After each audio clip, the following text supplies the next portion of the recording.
नमस्कार, स्वागत है आप सभी का। इंडिया पब्लिक खबर देख रहे हैं आप। मैं हूं आपके साथ गौरी।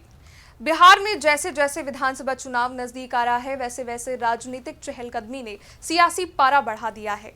याद हो कि पिछले महीने बिहार में विपक्षी पार्टी राष्ट्रीय जनता दल के प्रमुख लालू यादव के घर में काफी कलेश हुआ। लालू यादव के बड़े बेटे तेज प्रताप यादव का एक लड़की के साथ जुड़ा सोशल मीडिया पोस्ट खूब वायरल हुआ था। तेज प्रताप और लड़की की तस्वीरें खूब वायरल हुई, जिसके बाद तेज प्रताप यादव को पार्टी और परिवार से निष्कासित कर दिया गया। लेकिन परिवार और पार्टी से निकाले जाने के बाद से ये कयास लग रहे थे कि अब तेज प्रताप बिहार में अकेले चुनाव लड़ेंगे, और हाल ही में उन्होंने जो बयान दिया है उससे इन कयासों से भी पर्दा उठ चुका है। दरअसल पिछले कई दिनों से तेज प्रताप यादव के सुर बदले बदले दिखाई दे रहे हैं। कभी वो लालू यादव की तस्वीर के सामने खड़े हो जाते हैं, तो कभी तथाकथित वायरल लड़की संग अपने रिश्ते को स्वीकार कर लेते हैं। लेकिन इन सब के बीच चुनाव को लेकर उन्होंने कुछ भी जिक्र नहीं किया। लेकिन अब तेज प्रताप ने जो प्रतिक्रिया दी है, उससे ये संभावनाएं हैं कि वो अपनी खुद की पार्टी बनाकर बिहार का चुनाव लड़ने वाले हैं।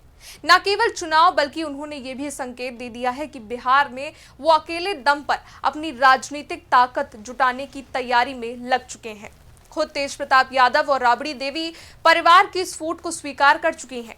कुछ दिनों पहले ही तेज प्रताप यादव के प्रेम प्रसंग प्रकरण के बाद पूर्व सीएम और तेज प्रताप की मां राबड़ी देवी ने एक सार्वजनिक कार्यक्रम में ये कहा था कि सारे परिवारों में भाइयों के बीच बंटवारा होता है, इसलिए उनके घर में जो कुछ हो रहा है वो कोई नई बात नहीं है।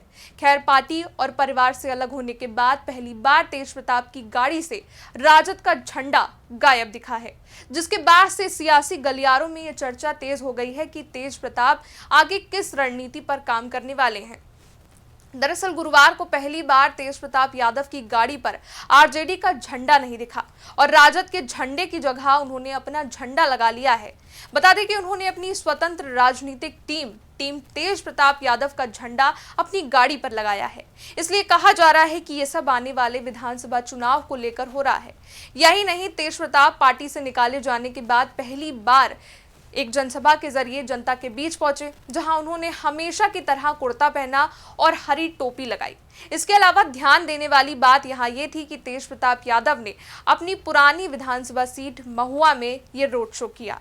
2015 के विधानसभा चुनाव में तेज प्रताप यादव महुआ विधानसभा सीट से पहली बार विधायक बने थे, और 2020 के विधानसभा चुनाव में उन्होंने महुआ को छोड़कर हसनपुर से चुनाव जीता था। महुआ में तेज प्रताप ने अपने संबोधन में कहा, मैं यहाँ मेडिकल कॉलेज के काम को देखने आया हूँ। मैंने महुआ के लोगों से वादा किया था और मैं हमेशा अपने वादे पूरा करता हूँ।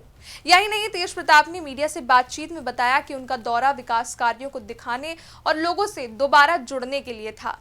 इसलिए इस जनसभा के बाद अटकलें तेज हो गई हैं कि वो एक बार फिर महुआ विधानसभा सीट से ही चुनाव लड़ने की तैयारी कर रहे हैं। बात करें अगर उन्होंने किस झंडे के साथ इस रैली को संबोधित किया, तो ना ही तेज प्रताप यादव ने आरजेडी के झंडे का इस्तेमाल किया, ना ही किसी प्रचार सामग्री का, बल्कि उन्होंने एक नया तरीका अपनाया, जहां उनके समर्थक ने टीम तेज प्रताप यादव का झंडा लहराया। तेज प्रताप का कहना है कि ये टीम जमीनी स्तर पर विकास और लोगों के कल्याण पर ध्यान देगी। अब झंडे को महुआ में चुनाव से पहले उनकी रैली के बाद राजनीतिक विश्लेषकों का मानना है कि तेज प्रताप एक नई राजनीतिक यात्रा शुरू करेंगे और या फिर एक नई पार्टी बनाएंगे। यही नहीं, जब चुनाव को लेकर उनसे ये पूछा गया कि क्या वो आने वाले विधानसभा चुनाव में महुआ से ही चुनाव लड़ेंगे, तो तेज प्रताप यादव ने खुद जवाब दिया और कहा, अगर लोग चाहेंगे तो मुझे चुनाव लड़ना होगा। यहाँ उन्होंने सीधे तौर पर अपनी उम्मीदवारी की घोषणा तो नहीं की, लेकिन भारी भीड़ और महुआ का विधायक कैसा हो, तेज प्रताप यादव जैसा हो, कि नारों ने ये हलचलें तेज कर दी हैं। अब देखना यह होगा कि राजद इस चुनाव को किस तरह से लेती है, क्योंकि अगर तेज प्रताप नई पार्टी बनाकर चुनाव लड़ते हैं तो राजद के लिए बड़ी मुश्किल खड़ी हो सकती है। इस पर आपका क्या कहना है, ये कमेंट सेक्शन में बताइएगा। वीडियो को लाइक कीजिएगा, शेयर कीजिएगा, चैनल को सब्सक्राइब कीजिएगा। शुक्रिया।